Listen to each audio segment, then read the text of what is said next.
G'day everybody, my name is Elliot Waters and you're listening to the Dysregulator podcast. As always, thank you for tuning in. Alright, time to do a new skill, a new DBT skill. I've been wanting to do this one for a while, but this is the problem, see. When I'm not in the best frame of mind, it's very hard to do these particular episodes, the ones that are more empowering, because I look at it and think, geez, that's what I should be doing. And this is actually an example of the skill in action right now, because I just finished work. I started at 5 a.m, I know, so early. And all I really wanted to do was bum on the lounge, lay down, have a sleep, all that sort of stuff. But I know that if I do that, I will feel really, really guilty later. And there's other things that may be quite taxing, such as doing this episode, but I know in the long run, I'll feel much better for it. It's something called opposite action. So I wanted to lay down and do nothing, but I'm doing the opposite action and I'm doing this episode here today. All right, so let's get into it. I've sort of already spilled the beans on what this skill is. It is opposite action. So this is what it's all about. So opposite action is a core skill in dialectical behaviour therapy, which is why we're doing it here today, and it works. And it's developed to help individuals manage their emotions and reduce impulsive reactions. There's that word, impulsive, it keeps popping up. So it involves choosing a behaviour that is the opposite of what your current emotion is urging you to do. So emotionally is like, oh, Elliot, just lay down, mate. Don't worry about it. Just sort of, go into hermit mode, turn the phone off, don't talk to anybody. That's not what I want to be doing. I want to be out there talking to you guys and getting this episode done. So emotions, thank you for your little insight into my well-being at the moment, but I'm going to push you aside because I know my higher order thinking knows that there's something better that I could be doing with my time right now, and I am doing it right now. So the key idea of opposite action is that our emotions often push us towards actions that are unhelpful or even harmful. So for example, very broadly, we're talking things like avoidance, aggression, isolation. That's the one I was just talking about there, isolation. And by consciously choosing the opposite action, we can reduce the intensity of those emotions and promote healthier emotional responses. So the goal here is to alter our automatic response to different situations and context. Those automatic responses that are maladaptive, we've got to get rid of them and we've got to replace them with some better ones. And this skill is a big part of doing just that. So realigning our feelings and behaviors towards something more controllable and adaptive, that's the plan. So to take away the power from our emotions and give it back to our wise mind. Remember DBT, wise mind. Big part of this episode, big part of being able to emotionally regulate and make good, wise decisions. So this skill is especially useful for those with, my hand is up, impulse control issues. So my ADHD, my BPD crew, I'm looking at you, all right? This definitely has some relevance to us and the way that we conduct ourselves in the world. But this goes for anybody with impulsivity and impulse control problems. But yes, for those with ADHD and BPD like myself, we are definitely in the camp of where this can help. So it is about taking command over our actions and behaviours and rewiring the brain to better cope with our lives. Yes. No more shooting ourselves in the foot by making dumb, impulsive decisions. And I've got my finger pointed at myself right there when I say that. So how does it fit within DBT? So opposite action is embedded in DBT as part of the emotional regulation module. So emotion regulation helps individuals learn how to identify and change emotions that are overwhelming or problematic. In DBT, opposite action is used specifically when the emotion doesn't fit the facts. So, for example, feeling anxious about something, even though you're in a safe spot, or angry over something very, very minor, or when the behavior that the emotion is pushing you towards is harmful. So DBT emphasizes acceptance and change, and opposite action is a way of changing how we respond to our emotions. We're the boss, not the emotions. So instead of acting impulsively, based on feelings, we use opposite action to act in alignment with our values and what is ultimately helpful rather than what just feels automatic. So what does it help for? Opposite action is particularly useful for intense emotions. So when you're feeling overwhelmed by feelings like anger, anxiety, sadness, or guilt, we know all about that. It's also useful when trying to counteract maladaptive behaviours. So it breaks the cycle of behaviours that are harmful, such as avoidance, self-isolation, which I was tempted to do before, self-harm, and aggression. Emotional reactivity, so it helps us to manage impulsivity, giving us more control over our responses to emotions and reducing stress and that feeling of being emotionally overwhelmed. And it's also good with coping with distress. So if you're feeling stuck in negative emotional loops, opposite action can disrupt these cycles and lead to healthier coping mechanisms. All right, so how do we even do this opposite action thing? It might sound sort of simple, but it's sort of not simple at all. So let's go through it. But by the end of it, you'll be thinking, man, that's so easy. I can do that because Elliot can as well. And if Elliot can do it, anyone can do it, I'm telling you. Although this does take practice. So how do we practice it? So the first thing we've got to do, we've got to identify the emotion. So begin by identifying the emotion we're experiencing. Are we feeling anxious, angry, sad, or overwhelmed, or maybe all of the above? Be as specific about the feeling as possible.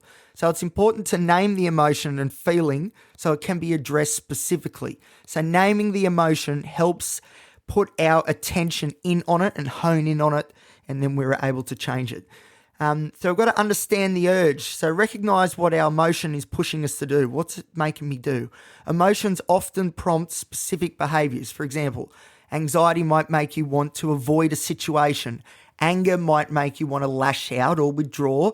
Sadness might make you want to isolate or stay in bed.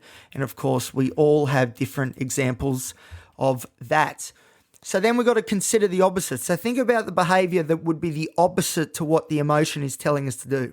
So if you're feeling anxious and want to avoid something, the opposite action would be to approach the situation or engage with it despite the anxiety. I know, hard, I know. If you're feeling angry and wanting to lash out, the opposite action might be to stay calm, take deep breaths, and walk away from the situation. Or I'm thinking road rage for me. Elliot, it's fine. They didn't cut you off on purpose. It's not personal. Deep breaths. Let's proceed with our day. Everything is all good.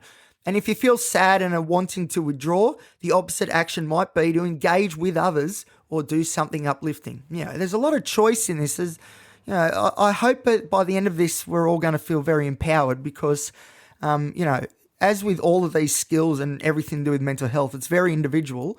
But these fundamentals create the foundation for a really good life. And that's why it's very important to consider the opposite, even as difficult as it may be. So we've considered the opposite.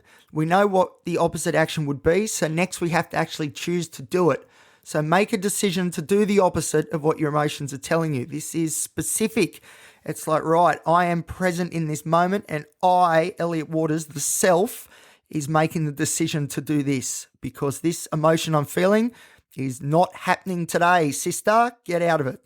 So this part is obviously the hard part. So it's quite often the challenge because it goes against the intense pull of our emotions. Obviously, like we know this, but it's hard and I'm not going to pretend that it's not. So choosing to engage in the opposite action, even if it feels uncomfortable or difficult, is huge, but it's very important. It may feel unnatural at first. I can almost guarantee that it will, but it's important to act despite the emotion, not because of it. Despite the emotion, not because of it. So once we've chosen the opposite action, we've got to then act on it. So once we've decided to engage in this opposite action, take action. This is the hardest part, but it's necessary when moving forward despite emotional discomfort. So this is the hardest part because it involves going against, like I said before, all of those intense emotions. They're telling you to do one thing and you're pulling away from that and going, nah, we're doing this. So choosing to engage in the opposite action, even if it feels uncomfortable or difficult, like I said, is so important. And yes, it may feel unnatural at first, but we've got to ride it out. We've got to keep doing it because, like I said, we got to act despite the emotion, not because of it. And then we've got to reflect on the outcome and notice the effects. So, for example, as I'm talking to you right now doing this episode, I've got my usual inner critic that's saying it's not particularly good, but I do have this warm, fuzzy feeling because I know I'm doing something that I really want to do and know that I should do, even though it's not easy. And I am reflecting on that as we're talking now, but I'll reflect more on it when I finish this episode. But it is important. Reflect on the outcome and notice the effects. So after following through with this opposite action, take a moment to reflect on how you feel. Has the intensity of the emotion decreased? Do you feel empowered? I hope so. Do you feel more in control? You should. Taking note of how opposite action affects the situation is very, very important. So often doing opposite action leads to a sense of relief, that warm, fuzzy feeling, and pride in knowing that you are taking control of your emotions and not the other way around. So let's have a look at some examples of opposite action in action. Opposite action in action. So first off, anger. So the emotion we've got a name is anger. So we're angry and we're feeling like yelling or lashing out at someone, some clown. The opposite action is, instead of reacting, staying calm, being zen. Practice deep breathing, take a step back, or respond calmly to the situation. Not easy, but it is much better, because the outcome equals, by staying calm, that we break the cycle of anger and avoid escalating the conflict. So let's look at anxiety. So the emotion, what it's all about is that we're feeling extremely worried about an upcoming event and want to cancel or avoid it. So the opposite action is go to the event. Go, Elliot, go. Engage in positive self-talk and reassure yourself that you can handle it. Hell yeah, you can. And the outcome is that over time, we may find that our anxiety decreases with each experience and we gain confidence in our ability to manage anxiety from there on. So lastly, sadness. So the emotion is you're feeling down and want to stay in bed or isolate. The opposite action can be get up, move around, and actually engage with others. Even if it's hard, try to do something enjoyable like taking a walk or calling a friend. The outcome, hopefully, is that our mood will lift and we'll start to see that we can still experience joy and connection even when we feel sad. We just got to really push against those negative emotions. But trust me, I know how hard it can be. And that's why we need to try and remember to follow this every day. So these are the tips for opposite action to work. You got to practice regularly, like anything else. The more you practice, the more automatic it will become. And that's the key, We want our automatic responses to be healthy and adaptive, and that's what this is all about. So regular use of this skill helps us create new emotional patterns and get rid of those negative maladaptive patterns as well. We need to remind ourselves of the benefits. So keep in mind the positive outcomes of using opposite action can be hard to see sometimes, but they're there. For example, like reducing stress, increasing emotional control and feeling empowered. These are good things that equal a good life. This is important. You can use a reminder, so writing down a simple note or set of reminders on your phone, for example, to prompt you to use opposite action when you're feeling overwhelmed by emotions. So what I do is I keep a little piece of paper in my wallet that mentions a few key skills that I use, opposite action being one of them. So it's a good reminder when I open my wallet and I'm reaching for my debit cards, which have got nothing on them. It's like, hang on, think, Elliot, think, what's that other piece of paper doing in my wallet? That's right, opposite action. Maybe I should not buy this energy drink and I should get some water and just chill out instead. There you go. There's opposite action right there. All right, next, grounding and reflection. So before reacting emotionally, take a few deep breaths, pause and reflect on the situation at hand.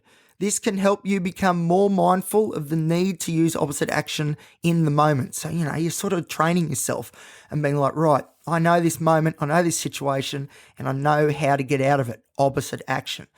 And the last thing that you can do as well, which is something I struggle with, but I know it is very helpful when people can do it, is to track your progress. So you can do this by keeping a journal to reflect on when you successfully use opposite action and the positive effects it has on your emotions.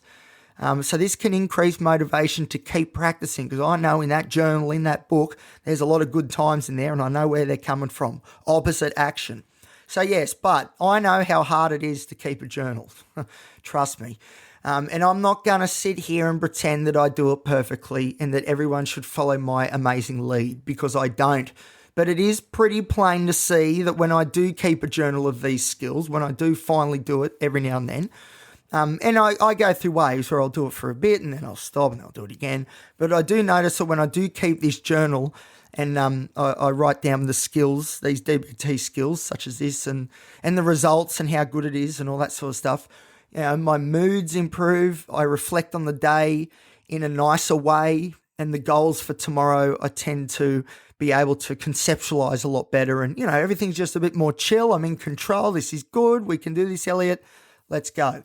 So it is hard, very, very hard to keep track of all this stuff, especially if you're extremely disorganized like I am. So, for the ADHD crew, it can be a bit hard, but if you can do it, and I know this for when I do it, not that I'm professing to be perfect at it, but it certainly does help 100%.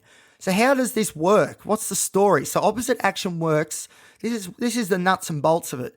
So by helping us override those automatic emotional responses that may not be helpful or productive. So by engaging in a behavior that contradicts the emotion that we're experiencing, we can create a disruption in the emotional cycle, the negative emotional cycle. We're disrupting it. Stop, no more. I ain't doing this no more. We're going this direction. So this interruption helps to reduce the intensity of negative emotions while promoting positive emotional regulation over time.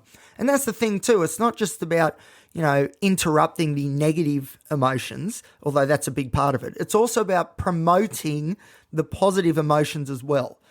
So how else does it work? So it works by emotional processing improvements. So by acting opposite to what your emotions want, you teach your brain to process emotions more effectively. So over time, this leads to improved emotional resilience and the ability to handle difficult situations more effectively because you're in control, you're strong, you know which way you should be going, boom. So there's also a reduction in impulsive behaviours. So impulsive reactions such as avoidance, self-destructive behaviour, aggression, or even things like substance abuse can often stem from an immediate emotional response. So the practice of opposite action helps build resilience against those impulses, making it easier for the brain to choose a more adaptive response. Speaking of the brain, what's the go? What parts of the brain are being changed when we do this? I like to give you guys a bit of the neuro sort of background, emotional sort of background, neurons, all that sort of stuff, because these skills, they might seem a bit airy-fairy, but they actually physically change the brain. And I reckon that's so cool, and it's rock-hard evidence that this stuff works. So here it is. Let's look first at the prefrontal cortex. All right, so the prefrontal cortex, which is responsible for impulse control, decision-making and self-regulation, as well as our higher order thinking, and it's where our personality lies. The prefrontal cortex plays a central role in opposite action. So when you resist an emotional impulse, what we're doing is actually strengthening the prefrontal cortex ability to override the emotional impulses that come from my favorite part of the brain, the amygdala, which is the emotional center. So when the primitive subcortical parts of the brain, like the limbic system, that's all our emotions and stuff, and the amygdala is a part of the limbic system. So when the limbic system, which controls our emotions, is out of tune with the reality of the world, so for example, things aren't as scary as it may seem, and danger isn't actually lurking around every corner, amygdala, so just dial it down a bit, will you?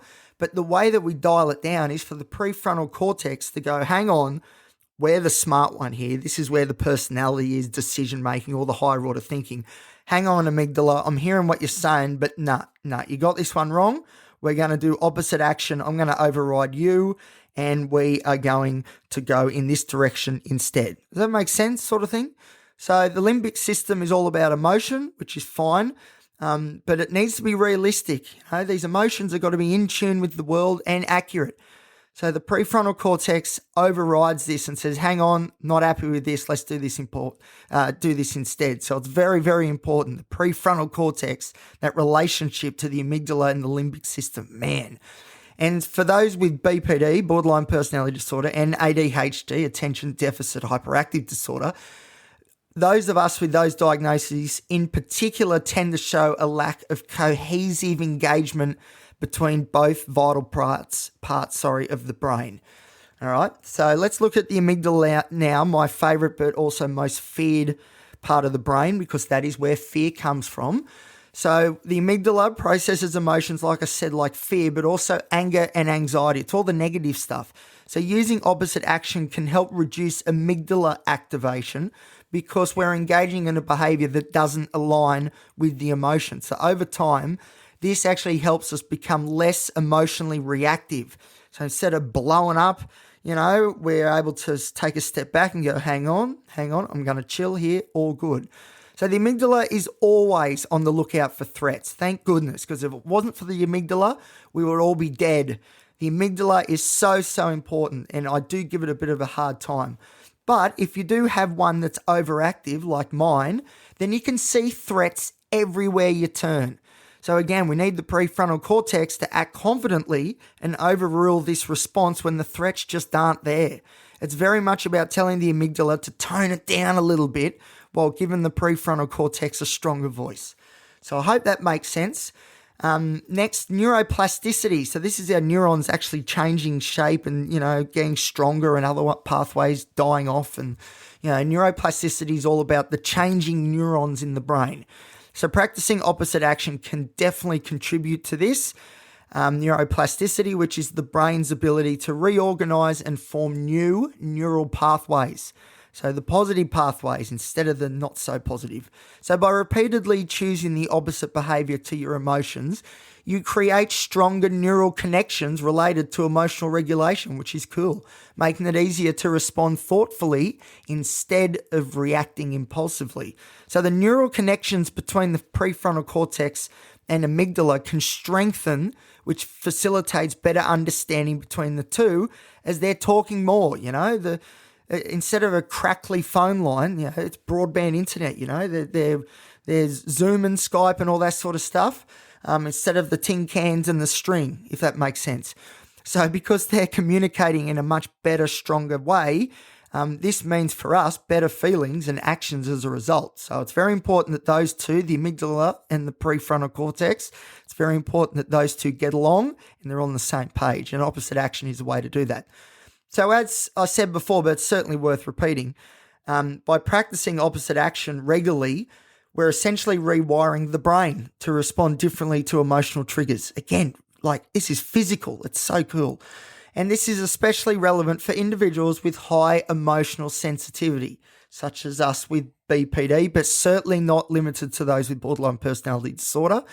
You don't actually need to have a mental illness to be emotionally sensitive. So that's why these skills are so important, because they can work for everybody. It's so cool. It's all about building a life that's even better than it is now. It's so good.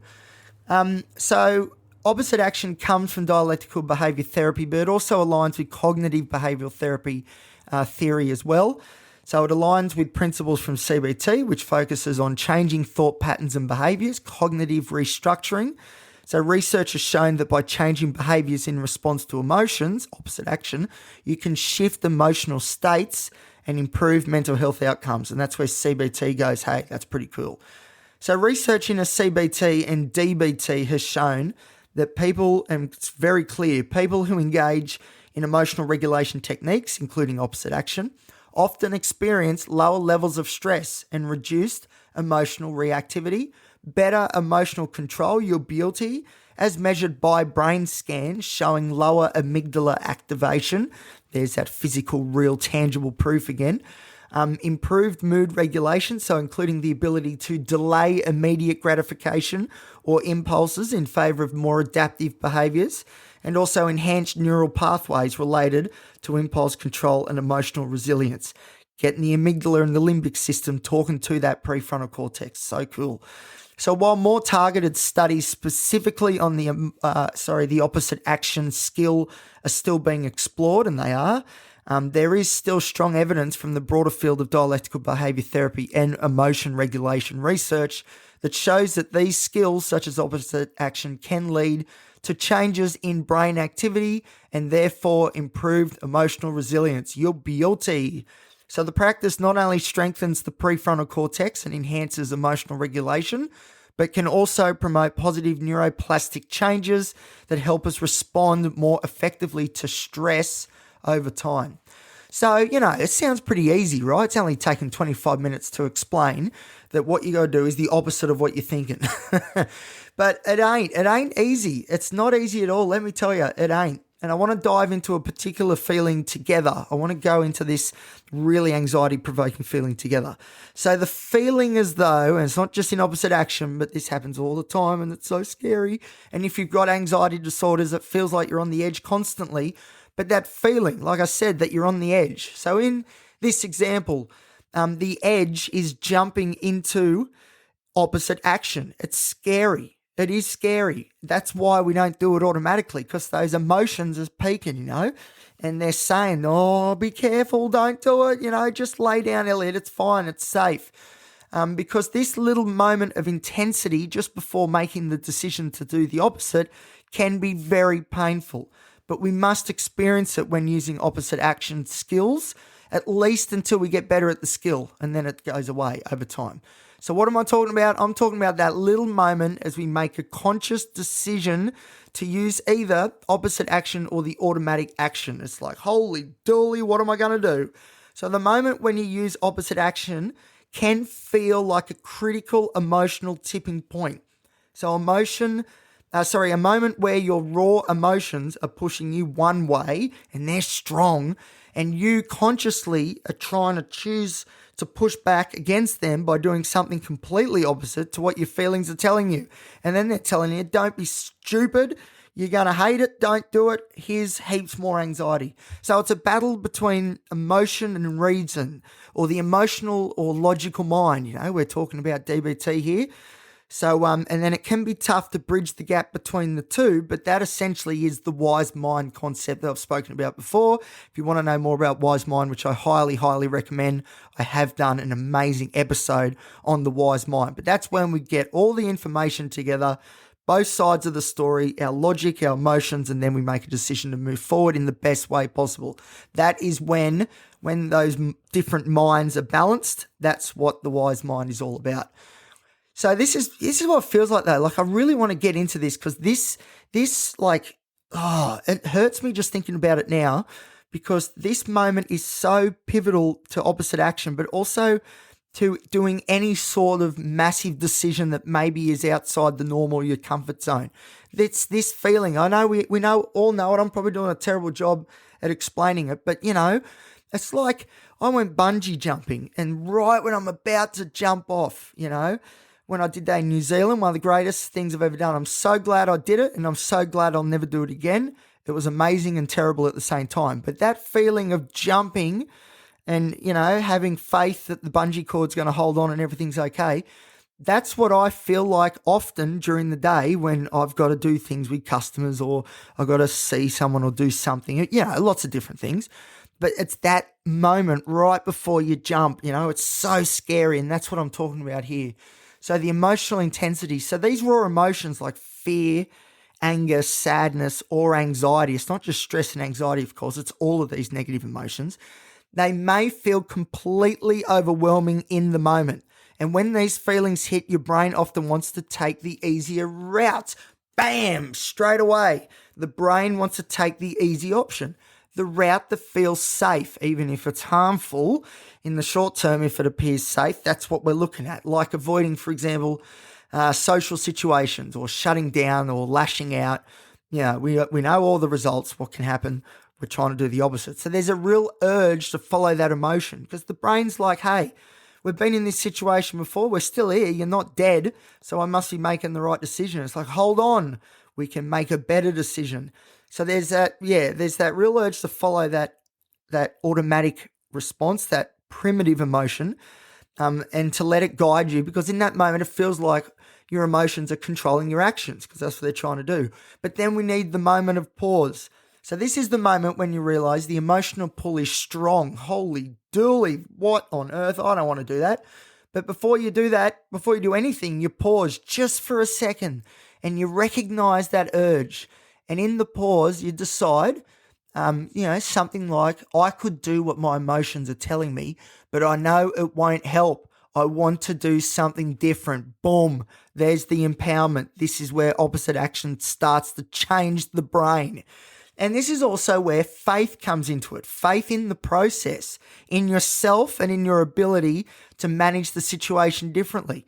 Because, you don't quite know if doing the opposite action will work. You've got to have faith that the process is sending you down the right path. And it is. That's what's so cool about this, is opposite action brings out all those healthy responses. But you still got to have faith in it, because you don't know 100% that doing the opposite is going to be the best move. So sometimes it can feel counterintuitive, but it will bring you close to regulating your emotions and avoiding the short-term relief that often leads to more pain later.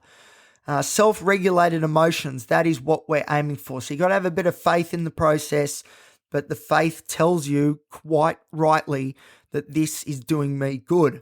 So the actual act of doing the opposite though, so in that moment, choosing to act in the opposite direction can feel unnatural, conflicting, and unsafe, only momentarily though.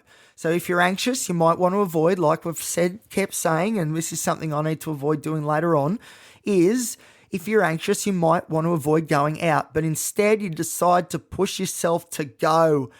And if you're angry, you might want to lash out, but instead you decide to stay calm, bit of zen, walk away from the situation. Chill out, Elliot, it's all good. But this is why this skill is so important and also difficult at the same time, because, inherent in the skill is negative emotion. It's part of the game. But if the skill is used properly, you can reduce the duration of the negative emotions and snuff them out completely with practice. So there's a bit of, short-term pain for long-term gain, that sort of thinking. And it can also be described, I think, quite astutely as well, is that it can feel like emotionally we're free falling. So you're going against the immediate emotional drive, which might be comfortable, and it feels like you might crash and burn. But there's strong reciprocal feelings of trust and vulnerability in this act. It's there. It might not be the first emotion that you're feeling, but it's there under a few layers. So you're actually not free falling at all, even though it feels like it. Even though your negative emotions may try to convince you otherwise. You don't know for sure what the outcome will be. This is true. But with practice, you can do it over the same situations, and then the outcome will be mostly be able to be predetermined, which is great. But you don't always know what the outcome will be. But that also goes for if you do the action that feels more comfortable too. There's always that bit of, not sure how things are going to go. But again, it's about having faith in the process and trust that doing the opposite will help you move through the emotion instead of staying stuck in it. It's like, all right, anxiety, I'm feeling you, I got you, but I'm going to push through, I'm going to wade through you, and let's get to the other side. Let's get to that empowerment stuff and where I'm feeling pretty good. And I'm telling you, there's real bravery in this for sure. If you have, for example, generalized anxiety disorder or any mental illness, really, this can help any mental illness, and it's also appropriate because this is so hard for us. But especially if you've got anxiety disorders or BPD that's got comorbid, generalized anxiety or whatever. This is brave, man. I'm telling you, this is brave. If you are willing to go, look, I'm going to go out and socialize, even though it's the last thing I feel like doing, but I know deep down it's the right thing to do and I should do it. That's it. I'm just going to close my eyes. I'm going out like that. I'm sorry. That is huge bravery right there. And I want you guys to acknowledge this when this happens. And I try to, I got to tell my inner critic, quiet you. Listen, I'm doing something good. Just butt out for a second. But it is important to acknowledge this, how brave it really is. Because emotionally, we feel like we're in free fall mode. It's like jumping off doing that bungee jump, But opposite action directs us where to land and how to proceed forward instead of just hitting rock bottom and being trapped under the weight of negative emotions. I'm telling you, it's exciting and it's very powerful stuff. And then there's the shift. So then you pick yourself up. So after the initial resistance, you start to feel the effects of doing the opposite action and our emotional state begins to shift. The tension lessens, the flood of negative emotions that you feared would overtake you and ruin everything, it actually starts to dissipate a bit. And there's a sense of relief. This is good. I did do the right thing. That was hard, but man, that's pretty good. And then your trust grows. You gain more faith in the situation and in life itself. So not just in the process of the opposite action skill, but importantly also in your ability, faith in your ability to make positive decisions in general moving forward, which is huge for those of us with impulse concerns. So all the while, I mentioned my inner critic before. Very rarely does an episode go by where I don't. But while we're doing this, we're proving to our inner critics that you and only you, the self, you are the only person allowed to dictate terms and decide on these actions. It's empowering, it's powerful, and it's amazing stuff. It really is. And it's like a weight lifts as you begin to feel in control. So the emotional release or the act of choosing a more adaptive behavior helps you regain a sense of autonomy and empowerment. It's a slow, incremental process, but over time, it becomes easier to trust in your ability to manage your emotions. Thank goodness for that, holy dooly. So it's not just about saying all emotions are bad, because that's not true, and we should just be emotionless robots. That's not what we want. What it's about is grabbing our emotions and other ones as well, the positive ones, and they're there to be felt and explored, but they don't dictate terms, And there's emotions which are hiding under a few layers of fear and anxiety often. This certainly is for me. And opposite action allows us to pull back the covers, those layers, and go, hey, hang on, there's some nice positive emotions here. How about you guys get out and run wild and run free? Go on, go for it.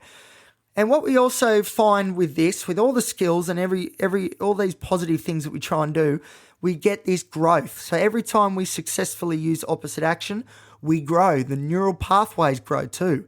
So those positive neural pathways which feed the prefrontal cortex and strengthen its relationship to the limbic system and the amygdala, where all the scary stuff is.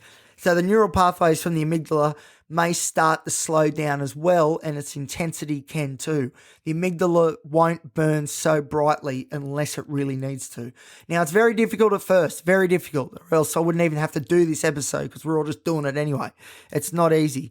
But as you begin to see how effective it is, trust me, more and more you think, yep, this is good, this is powerful, and I'm really taking control of my life here. Because you're rewiring your brain, like I said, and you're rewiring your brain to know that it's possible to not have to act on every single overwhelming emotion. We can pick and choose which ones that we want to use to help control our way forward. So it gives you a better sense of control over your emotional experience, and we start to realize that we have a lot more power than we thought, So inner critic, you and those negative emotions, I appreciate what you're telling me, but go sit down over there in the corner, because I'm not going to just go to sleep and go to bed. I'm going to do this podcast episode, and it's going to be great, even if it is bordering on 40 minutes. I'm doing a lot of yapping. But anyway, whatever. This is opposite action in process right here, right now. Now, it's very important, very quickly before I finish this episode, it is important to note that if you stop doing, not there's any pressure, there's no pressure, but if opposite action is stopped, some things can happen. So that can include an increase in emotional reactivity. So those intense emotions can start to, make themselves known again and start to control things as well, There can be a regression to some of those maladaptive automatic behaviours like avoidance, self-harm, substance abuse that opposite action very helpfully can counteract. There can be an increase in weakened emotional regulation, so the brain's pathways for regulating emotions might weaken a little bit and sort of go back to the way it was, so it might get a little bit overwhelmed a bit more easily. And then there is the potential for reduced control over impulses. But that's only if we stop. And that's not necessarily a given. But the good thing is the more we do opposite action, you just do it without thinking. And that's where we want to get to, where it's so automatic that you're just doing it without thinking. So essentially, opposite action is like choosing to step into the unknown, where your emotions want you to stay in familiar automatic reactions and time spaces, even though it's clouded in negative emotion. It's a leap of faith where you have to trust that by doing the opposite, you're actually creating a space to feel better in the long run. So it might feel scary at first. It will, like free falling, holy dooly. But once you start to see the benefits, I'm telling you, it becomes a form of self-empowerment. The self is just like, yep, wise mind, we're running the show here. So you're not being driven by your emotions anymore. You're learning to take the reins yourself.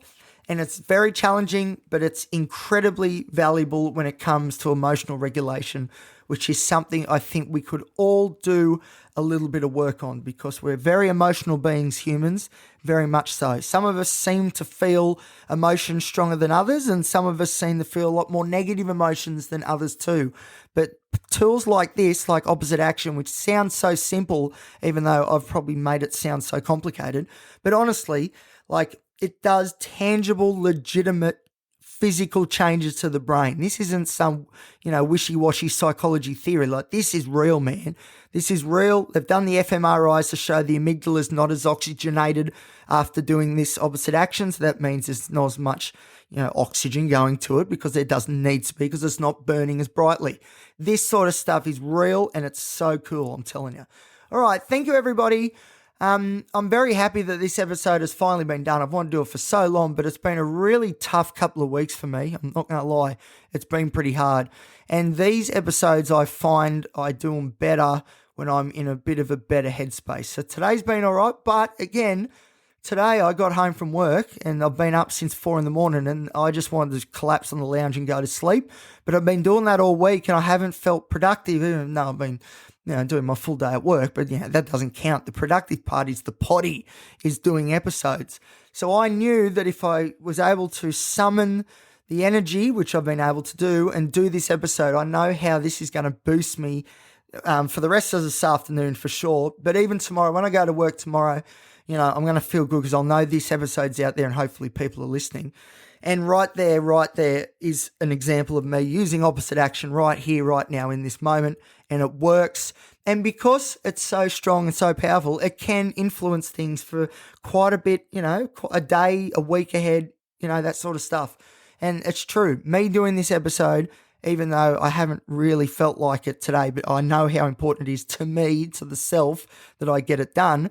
I am now going to feel on cloud 9 and my neurons are strengthening. See, if I tried to do this maybe 2 years ago or before I did DBT, however long ago that was, quite a few years ago now, but before I started doing this opposite action thing, like if we were somehow able to see me in the present, but without the training, without using the skill, I would probably be asleep in bed right now. But because I've practiced this skill over many years, and I have, like I said, sometimes I journal it, sometimes I don't, unfortunately, and it tends to wax and wane for me. But the fact is, I've done this before. It is comfortable because I've pushed myself enough that my brain's like, yep, we know what's going on. This is a positive. Let's do it. We're behind you. Forget about that negative emotion. Let's get it done. And that's exactly what has happened here today. So thank you, everybody, for listening as always. I do appreciate it. Next, I think will be coming, the next episode I think is going to be the discharge papers of my latest little trip to hospital. Don't worry, things are okay, but it's quite a lengthy document and it says a lot in there about my, prognosis moving forward. So it can't be missed. I'm telling you, don't miss it, because no other podcast goes as deep into the world of mental health than this one. And I'm literally going to tell you what the doctors were seeing when I was up at the hospital the other night, not in a very good way. But anyway, that's it for now. Thank you, everybody, for listening. I appreciate it. If you're enjoying the show, feel free to like, subscribe. Please give us a great rating because it's good for the algorithm. And you can share the show around with your mates. If you reckon they can get something out of it, listening to me waffle on, by all means, please send it along. And you can also follow me on Instagram. That's at elliot.t.waters. All right, thanks, everybody. See you next time here on the Dysregulator Podcast.